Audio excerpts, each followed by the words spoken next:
ఇప్పుడు no cost cough syrup తో 60 రూపాయల విలువ గల ఇన్హేలర్ పూర్తిగా ఉచితం. దెబ్బకి దగ్గు జలుబు మాయం.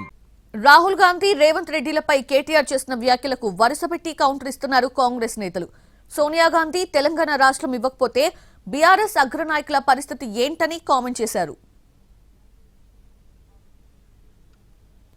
ఎంతస్తే అంత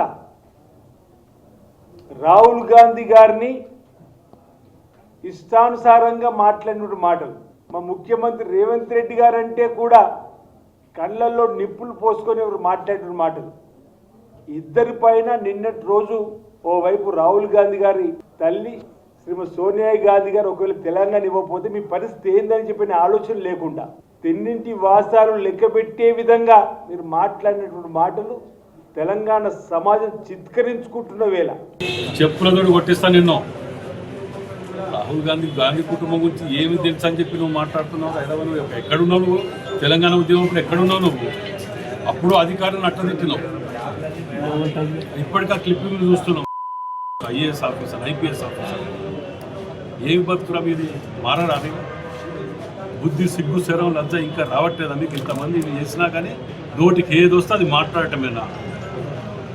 సంస్కారం, సభ్యత లేదు.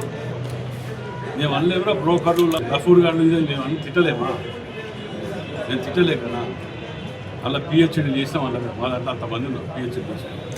నేను తిట్టుడు మొదలు పెడితే బిడ్డ మీరు ఆత్మహత్యలు చేసుకోవాలి, మీ బతుకులు కానీ మీ ఏంటి చెప్తే సమావేశాలతోటి మీ యొక్క గూడు పుట్టాని అంతా కూడా బట్టబయలైంది. మీ గుడ్డలుడదీసి మిమ్మల్ని నిలబెట్టింది. స్వయాన మీ చెల్లె మీ గుడ్డలుడదీసి మీ బరివాతలు నిలబెట్టింది మిమ్మల్ని. అయినా కూడా సిగ్గు లేకుండా రాహుల్ గాంధీ గారి గురించి, రేవంత్ రెడ్డి గురించి మాట్లాడుతున్నావు.